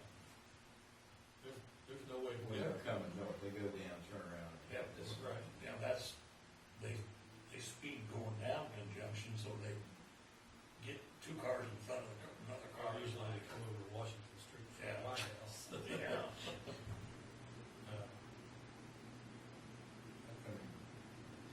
I'm not here during this hour, so You know, whenever I work up at that schoolhouse up there, right across from the thing, you see a lot of, and I've done the same thing, you know, you glide through it, some creep through it, some sort of stop halfway in the intersection, and remember, oh, it's an intersection, I don't know, most of them stop, but all it takes is one time, and especially if we could find if we could find the paint you could lay out, strips. I know what it is, I've had it before, and you lay it out, and pack it to the road. If we could do it, it wouldn't cost but $50 material an intersection, it'd be worth trying. I don't know why you wouldn't try it. If I could comment a little bit on this. Okay. We're looking at a problem here that is human nature, that is all over the United States. Okay, we have traffic signals, we have traffic stop signs, we have laws. Some people choose to obey them. Some people just have a mind lapse and forget. But the issue that we have there is not any worse an issue than we have anywhere else. Okay, you can go into Lafayette every day, stop at a stoplight, and you see 6 cars running a red light. Does that mean we need to put barricades and cross arms to make people stop? No. They choose to obey it or they don't. Hopefully, at some point, there'll be a law enforcement officer around to catch them occasionally and write them a ticket for it, like we do there. But as your town marshal, I don't see that as being a catastrophe emergency that we have to deal with. Would it help safety to have some speed bumps? Yes. Would it help safety to have some additional lighting? Yes. But that's all the steps that we can do without getting over-exaggerated. If there were accidents happening there and kids getting hurt, then I would raise some concern to you, but we haven't had any. So, We're not talking speed bumps, though, we're talking rumbles. rumble strips, Yeah. yes. I say, yes, rumble strips, that's fine. And that's justified because of the crosswalk situation we have there. So you're staying up around the school. You're staying up around that school. We really don't have a problem, so everybody in this town knows. We really don't have a problem with people gliding through those stops, not stopping, stuff like that, right? That's what I'm saying you're that Dayton Road and College, I mean, there seems to be a perception that the stop signs may as well not be there. 95% of the people, 99% of the people are stopping. And we regularly enforce that and patrol that area. There's a lot of, we try to balance that patrol through all the town. People complain about the stop signs on Washington Street and Conjunction Street, and at Clifty Falls and Dayton Road, and at Cagle's Mill and Clifty Falls, and Shady Lane and Wesleyan Drive, so, and 38, and at the crosswalk. So you're we're not saying- sitting there every day watching that. So do people probably run that occasionally? Yeah. Just like there's other problems all over town. So you're saying that Market in College, Conjunction in College,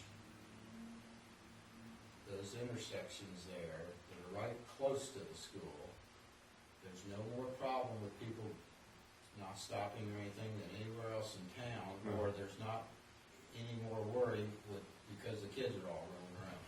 Well, we've done all we can do. I mean, you've got a full-time officer during those hours No, to you- actively look. patrol that, plus, I mean, the rumble strips that you're talking about, Dayton Road's a good idea. At College and Market, I don't see a need for that. Well, why would you put up well, I thought the other week ago you said, yeah, normal strips are good to me, but On Dayton Road, I was talking about around the school, maybe you misunderstood it. So you're saying though LED lights and stuff on stop signs and stuff would be better? on Dayton Road, not at I'm College. talking about the school. Around the school, it seems to be, that's where people are complaining. So you're thinking nothing else needs to be done around the school at those intersections? Just make sure that the crosswalks are painted and visible, and the stop white lines are visible. A rumble strip's not gonna help you there, they're only traveling like 20 miles per hour anyway. They know it's there. Yeah. If they're gonna roll through it, they're gonna roll through it. Yeah, Well, I think it's like the light that tells your miles per hour coming in town. They know what the speed limit is. They're going along there, they wanna roll through it, they're gonna roll through it, but I think it does amazing. It's just an extra attention getter that all of a sudden, I think that's done an amazing job. People see their speed limit and don't realize that how fast they're going, or they're going through these places, or gliding through it pretty fast, I guess. You know, I'm not it seems against, like it's- I'm not telling you I'm against any extra warning that you could put anywhere. Put stoplights at every one of those intersections, and it'd be great. I'm just telling you what I observed. yeah.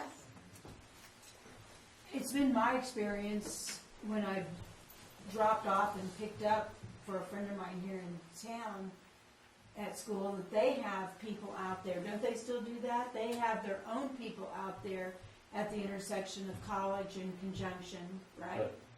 And at College and Market.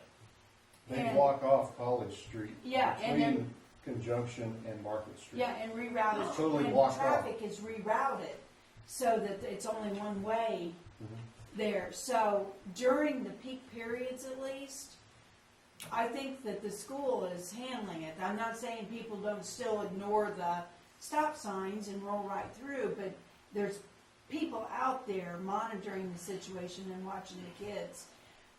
Now, one thing I wonder if putting up some of those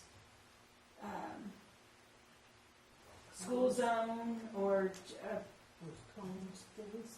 well, they do that some too, but children at play, or not children at play, There are watch school- for children. There or- are school zone reduced speeds Okay. all the way around the school. We So- reduce it to 20 miles per hour. Yeah, I don't know.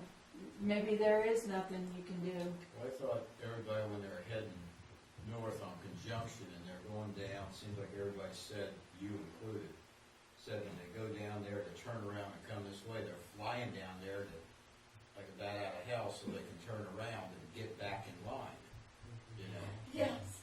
I mean, Go that ahead. doesn't happen either.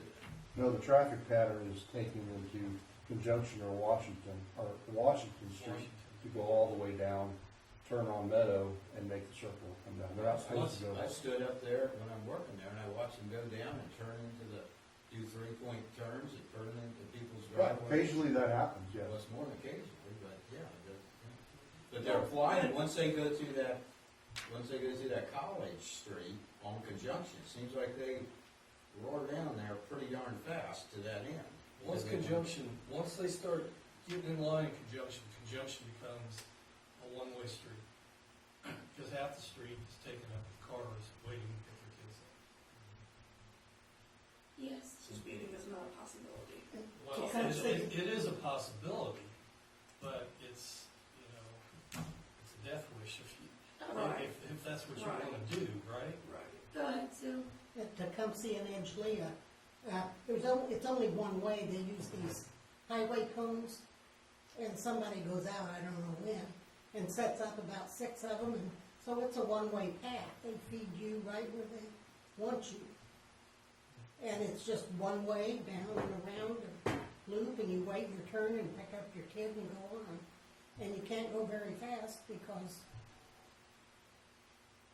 you're in a single file. Highland School actually has, in Lafayette, has 2 speed humps on the 2 roads, right on the side of it. So you have to go over 2 speed humps, not rumble strips, but humps. Of course, they need to paint them a little better, but. I'm- they probably do. I'm not denying that there are people that probably run a stop sign and speed too fast and whatever. That's terrible.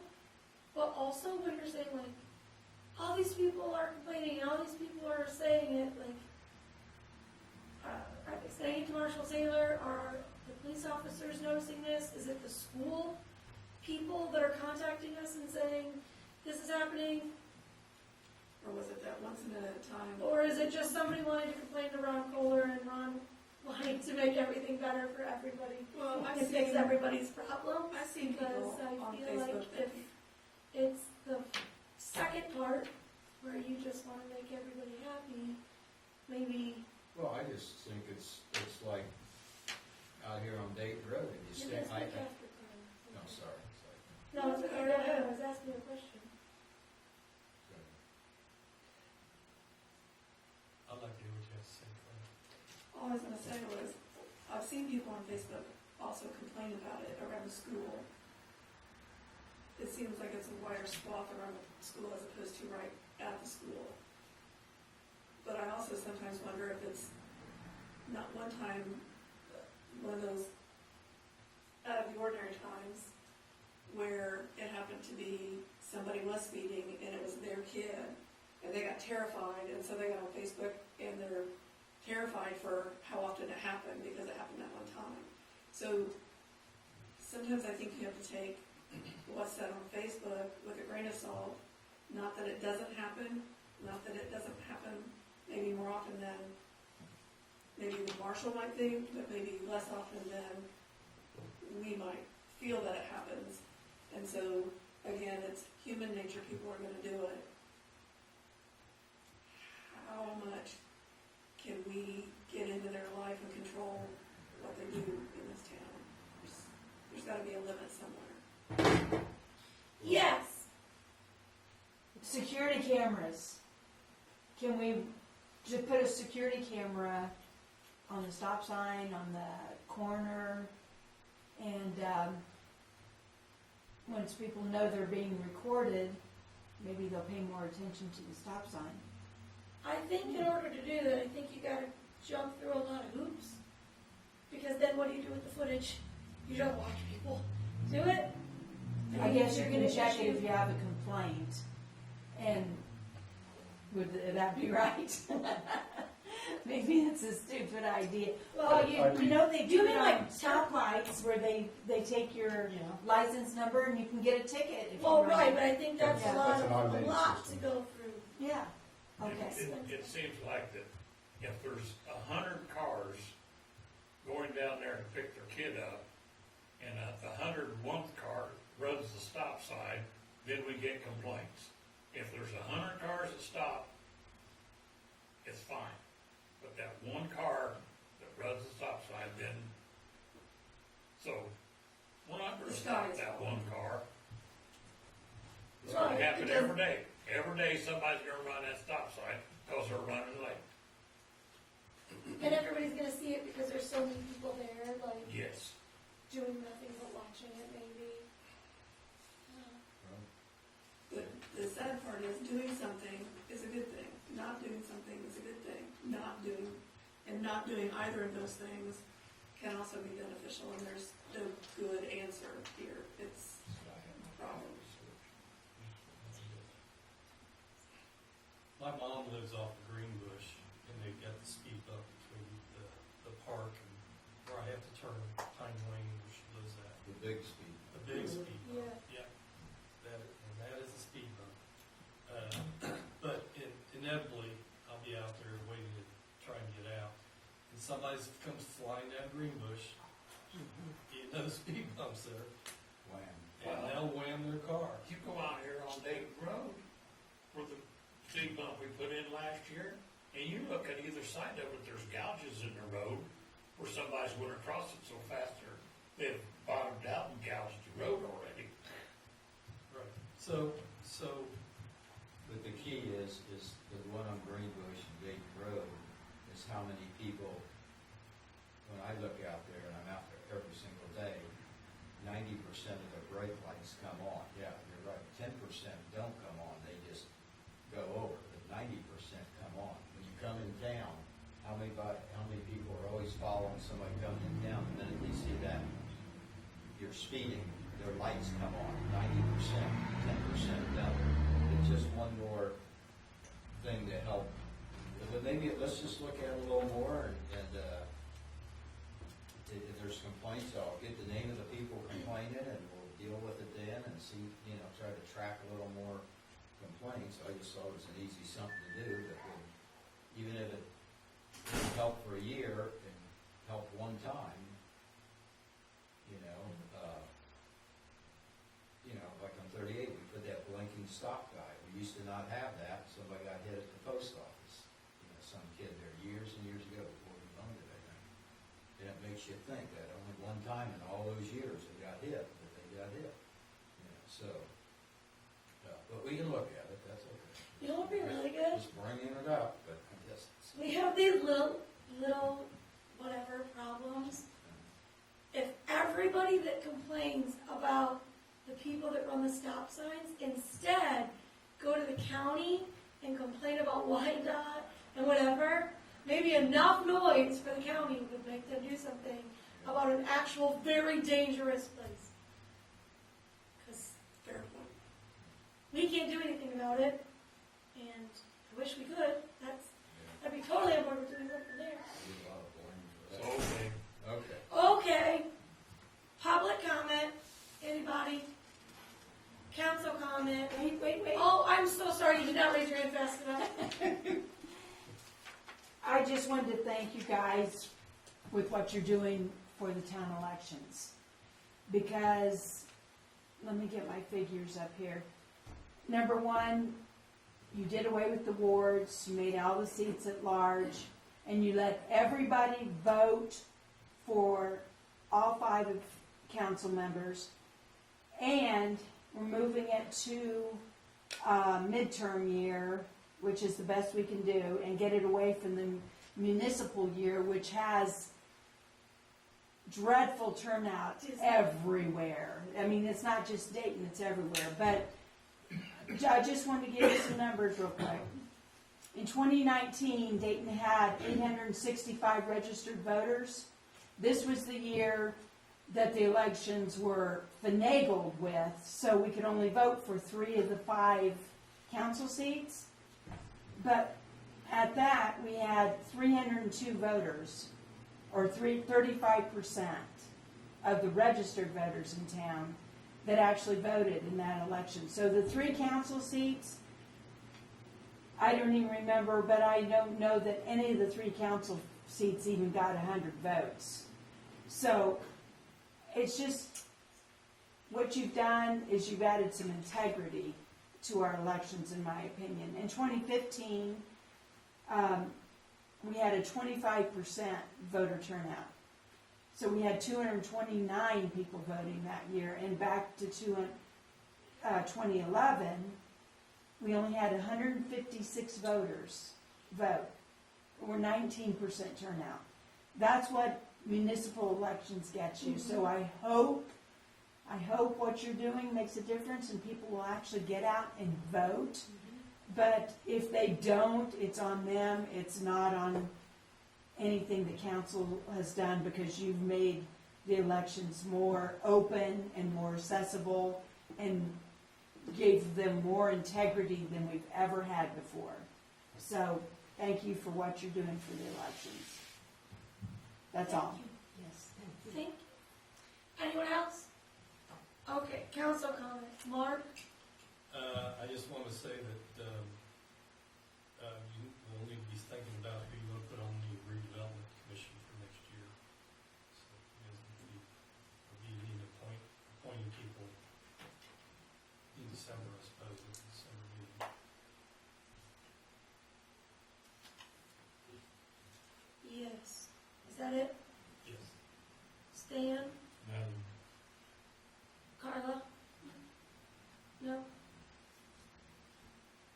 Just one thing, I think the streets this year, the company we hired did a great job. The streets look fantastic and the sidewalks look fantastic, and the 2 new cul-de-sacs look fantastic. And I want to thank that company and thank Mark for supervising it. It was a great job, and they really they got it done quickly, and we added a couple little things and stuff, and it really looks nice. And we sure did a heck of a lot of sidewalks.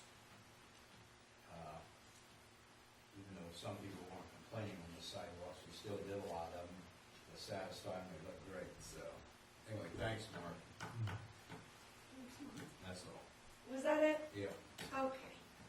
I have no comments, so having no other business before us, this meeting is adjourned. Less than 2 hours.